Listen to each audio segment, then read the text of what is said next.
Baik, shalom Bapak Ibu yang diberkati dalam nama Yesus Kristus. Pada sore hari ini kita akan merenungkan kebenaran firman Tuhan. Namun sebelumnya kita akan berdoa. Mari kita berdoa. Bapa dalam surga, kembali kami bersyukur pada sore hari ini Tuhan, buat kasih setia Tuhan yang begitu luar biasa dalam kehidupan kami. Sehingga pada sore hari ini Tuhan ada waktu, kesempatan buat kami untuk mau merenungkan firman-Mu ya Tuhan. Semoga firman-Mu yang kami renungkan pada sore hari ini Tuhan bisa menjadi rema dalam kehidupan kami, terlebih-lebih menjadi kemenangan bagi nama-Mu ya Tuhan. Terima kasih Bapa, di dalam nama-Mu kami berdoa, haleluya, amin. Baik Bapak Ibu, Saudara yang diberkati dalam nama Yesus Kristus, kita akan merenungkan firman Tuhan yang terambil dari Roma pasal yang ke-12 ayat yang ke-9 sampai yang ke-21. Saya akan membacakannya kepada kita semua. Nasihat untuk hidup di dalam kasih. Hendaklah kasih itu jangan pura-pura, jauhilah yang jahat dan lakukanlah yang baik. Hendaklah kamu saling mengasihi sebagai saudara dan saling mendahului dalam memberi hormat. Janganlah hendaknya kerajinanmu kendor, biarlah rohmu menyala dan melayanilah Tuhan. Bersukacitalah dalam pengharapan, sabarlah dalam kesesakan, dan bertekunlah dalam doa. Bantulah dalam kekurangan orang-orang kudus, dan usahakanlah dirimu untuk selalu memberikan tumpangan. Berkatilah siapa yang menganiaya kamu, berkatilah dan jangan mengutuk. Bersukacitalah dengan orang yang bersukacita, dan menangislah dengan orang yang menangis. Hendaklah kamu sehati sepikir dalam hidupmu bersama.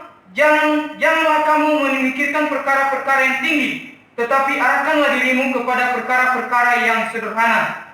Janganlah menganggap dirimu pandai. Janganlah membalas kejahatan dengan kejahatan. Lakukanlah apa yang baik bagi semua orang. Sedapat-dapatnya kalau hal itu bergantung padamu, hiduplah dalam perdamaian dengan semua orang. Saudara-saudaraku yang kekasih, janganlah kamu sendiri menuntut pembalasan, tetapi berilah tempat kepada muka Allah, sebab ada tertulis, pembalasan itu adalah akulah yang akan menuntut pembalasan firman Tuhan. Tetapi jika seterumu lapar, berilah dia makan. Jika ia haus, berilah dia minum. Dengan berbuat demikian, kamu menumpukan bara api di atas kepalanya. Janganlah kamu kalah terhadap kejahatan, tetapi kalahkanlah kejahatan dengan kebaikan.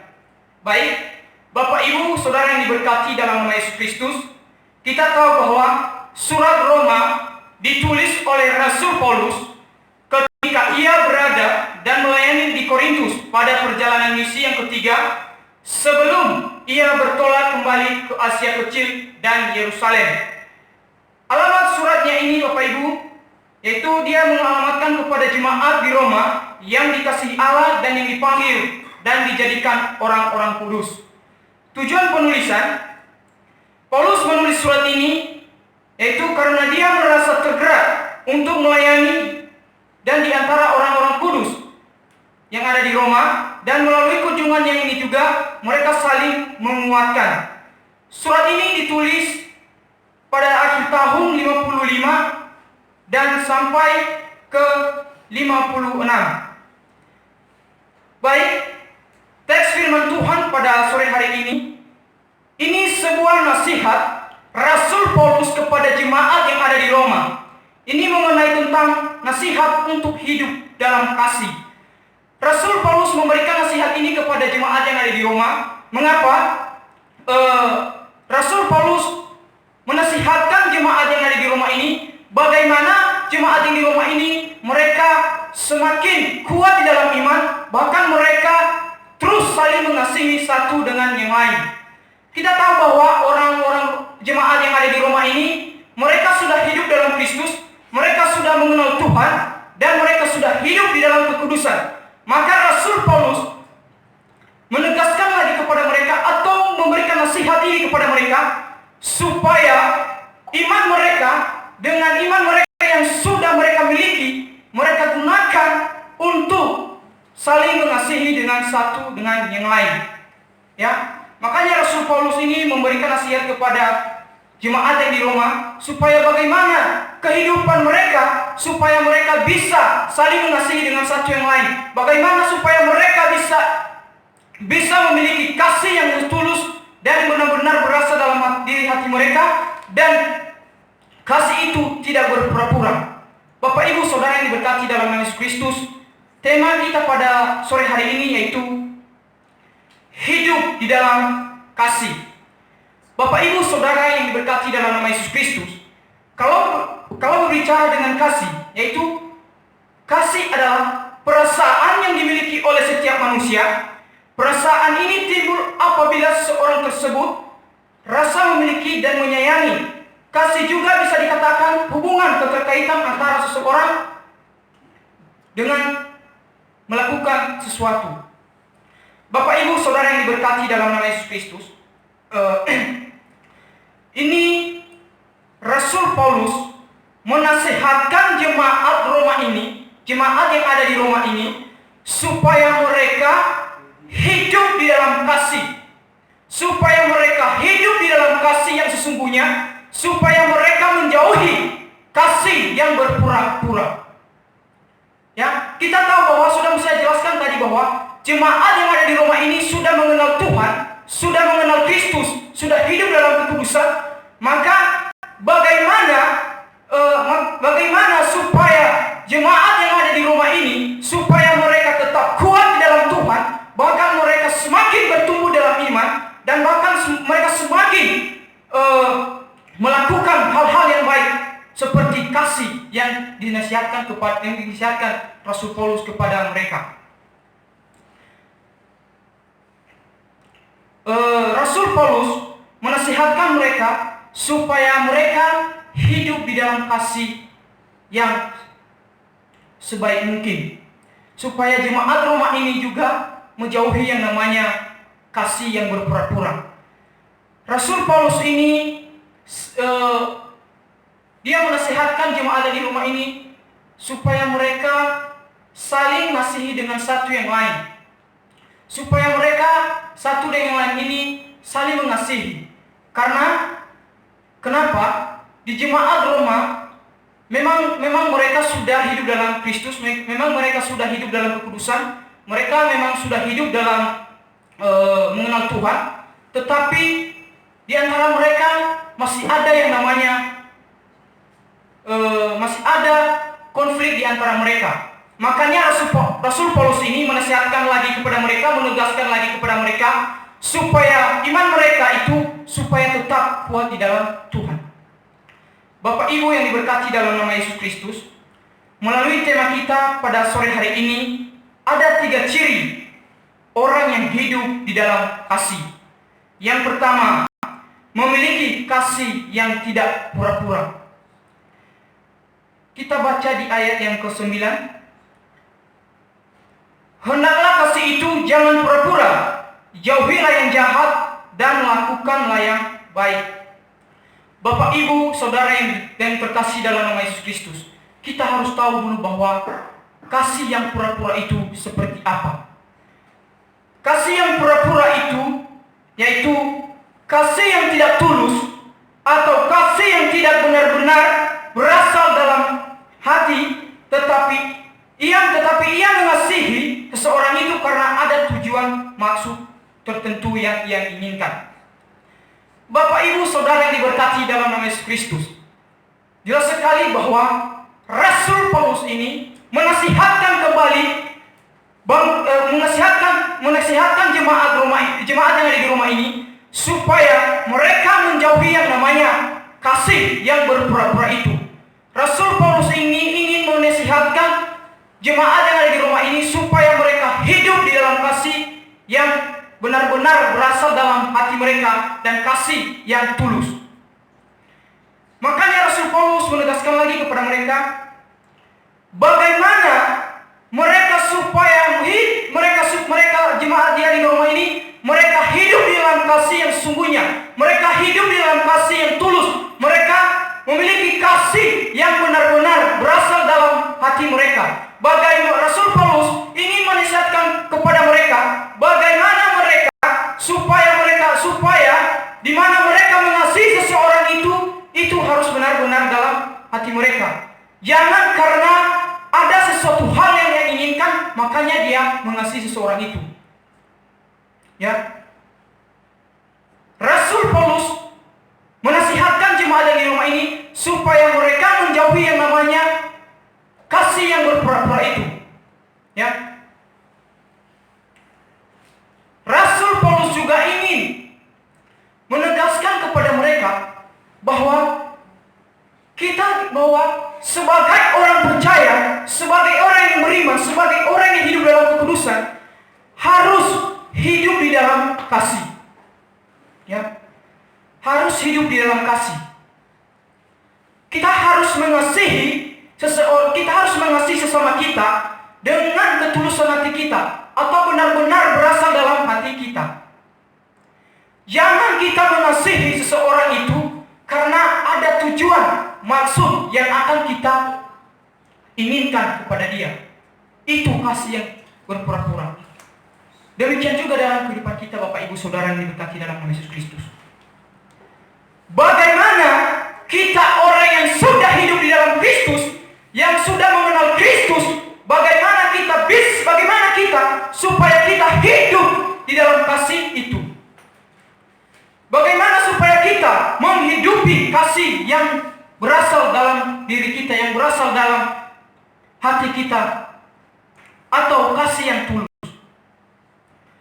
Makanya di sini di ayat yang ke-14 ditulis, Bapak Ibu, ayat yang 10, hendaklah kamu saling mengasihi sebagai saudara dan saling mendahului dalam memberi hormat. Artinya, Bapak Ibu, bagaimana kita mengasihi saudara kita, bagaimana kita mengasihi keluarga kita, begitu juga kita mengasihi orang yang ada di luar sana. Sebagaimana kita mengasihi saudara kita, sebagaimana kita mengasihi keluarga kita, begitu juga kita mengasihi orang yang ada di sekitar kita.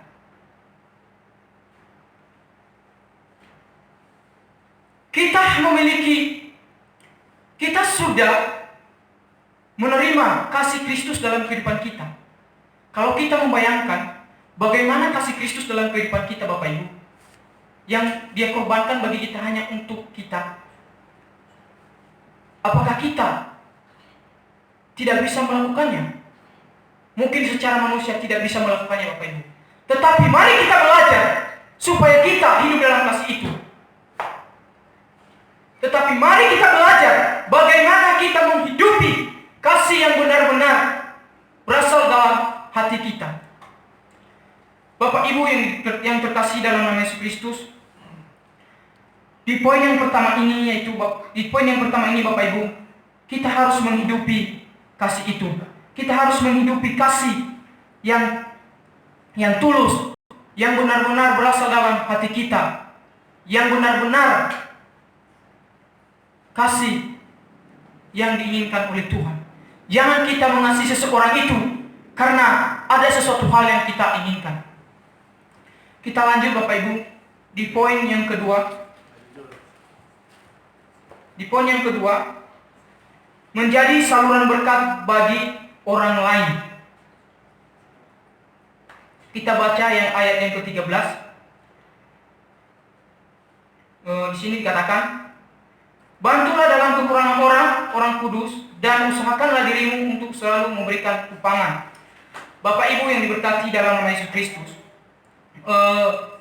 kita sebagai orang Kristen, kita sebagai orang yang beriman, kita sebagai orang yang percaya, kita dinasihatkan kembali bagaimana kita sebagai orang yang sudah percaya saling menolong dengan satu yang lain.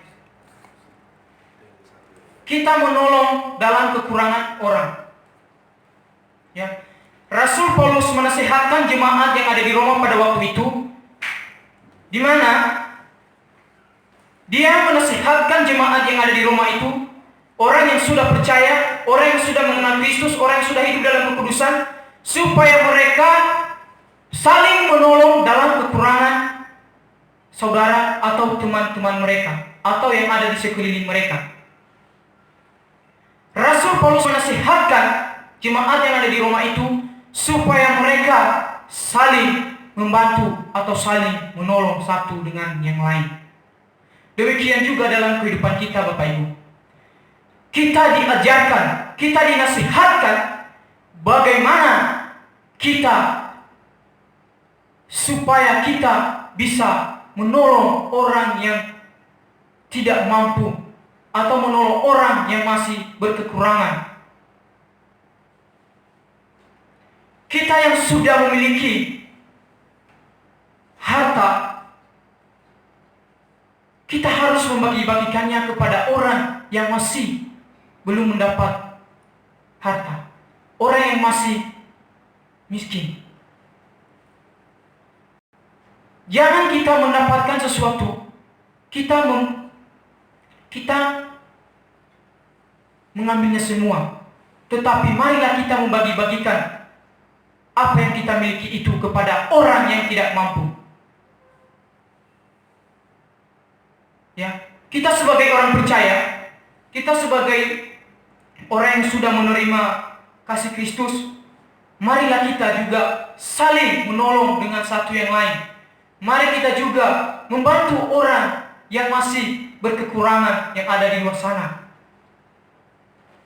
Kita harus membagi-bagikan apa yang kita miliki. Bapak Ibu yang terkasih dalam nama Yesus Kristus, di ayat yang ke-14 di sini dikatakan bahwa berkatilah siapa yang menganiaya kamu, berkatilah dan janganlah mengutuk.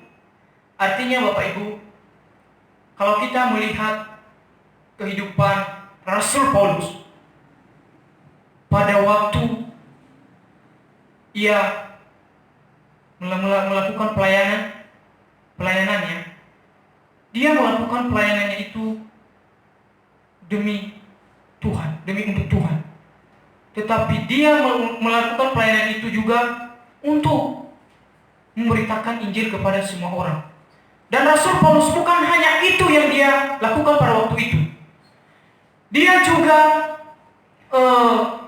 menolong orang yang ada di sekitar yang dia layani pada waktu itu. Dan di sana juga ada banyak orang yang tidak suka dengan Rasul Paulus. Ada banyak orang yang menganiaya Rasul Paulus. Ada banyak orang yang memusuhi Rasul Paulus. Tetapi Rasul Paulus pada waktu itu, dia tidak memikirkan apa yang dikatakan orang yang ada di sekitarnya pada waktu itu. Dia melanjutkan apa yang baik. Dia melakukan apa yang Tuhan inginkan. Kalau kita Bapak Ibu, bagaimana ketika kita diperhadapkan seperti itu? Kita dicaci maki, kita difitnah, kita dimusuhi. Bagaimana respon kita? Mungkin secara manusia kita membalas. Tetapi orang yang sudah hidup di dalam Kristus, pasti dia menahan diri, mengontrol dirinya. Dia harus menjadi berkat bagi semua orang lain. Di ayat yang ke-15, Bapak Ibu, bersukacitalah dengan orang yang bersukacita, dan menangislah dengan orang yang menangis. Artinya Bapak Ibu, kita juga harus ikut serta dalam apa yang dialami saudara-saudara kita atau apa yang dialami teman-teman kita. Ketika ia mengalami musibah, ketika ia mengalami duka, kita harus ikut serta merasakannya Bapak Ibu. Jangan kita mendengar bahwa teman kita mengalami yang namanya duka, tetapi kita tidak ikut serta mengalaminya. Ya. Makanya tadi di poin yang kedua ini, menjadi saluran berkat bagi semua orang. Kita harus menjadi berkat bagi semua orang. Ketika ada orang yang mengalami duka, kita harus juga ikut berduka. Ketika ada orang yang menangis, kita juga harus ikut menangis. Kita harus ikut merasakan apa yang dia rasakan. Ya. Bapak Ibu, saudara yang diberkati dalam nama Yesus Kristus, ini firman Tuhan ini sangat memberkati. di mana kita dinasihatkan bagaimana kita supaya hidup dalam kasih ini. Bagaimana kita supaya hidup di dalam kasih yang benar-benar berasal dalam hati kita. Bagaimana kita seorang Kristen, bagaimana kita orang yang sudah percaya mengenal Kristus hidup di dalam kasih.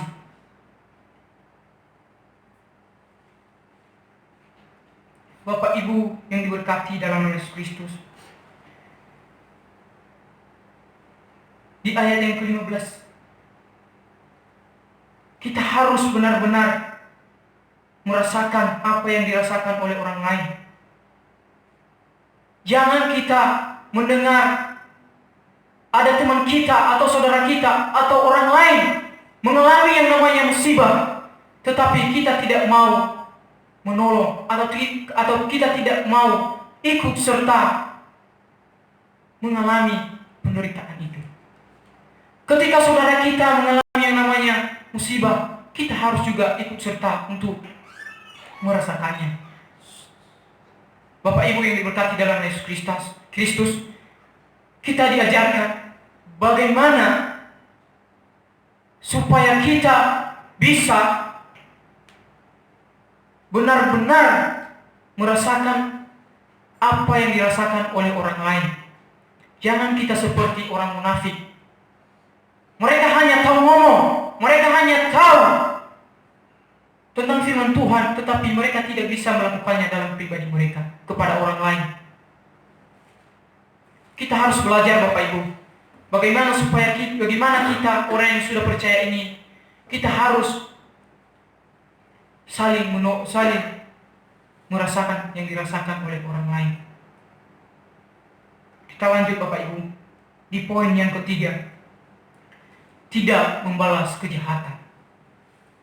Bapak Ibu Saudara yang diberkati dalam nama Yesus Kristus, kalau kita melihat kehidupan Tuhan kita Yesus Kristus pada waktu Dia disalibkan, kalau kita membayangkan Bapak Ibu, waktu Dia disiksa, waktu Dia dipukul, dicambuk, bahkan dianiaya, dicaci maki, tetapi Yesus Kristus pada waktu itu Dia tidak membalas. Bahkan Dia mengampuni orang yang melakukan hal itu kepada Dia. Demikian juga dalam kehidupan kita Bapak Ibu. Bagaimana kita juga sebagai orang yang sudah menerima kasih Kristus, bagaimana juga kita sebagai orang yang sudah menerima pengorbanan Kristus, bagaimana juga kita harus melakukannya kepada sesama kita atau kepada orang lain. Mungkin kalau kita secara manusia kita tidak mampu melakukan hal tersebut. Kita tidak mampu. Tetapi mari kita belajar bagaimana kita harus bisa melakukannya.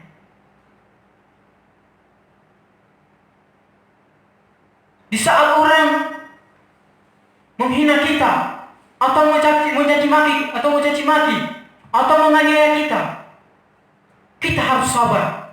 Jangan kita membalas kejahatan dengan kejahatan.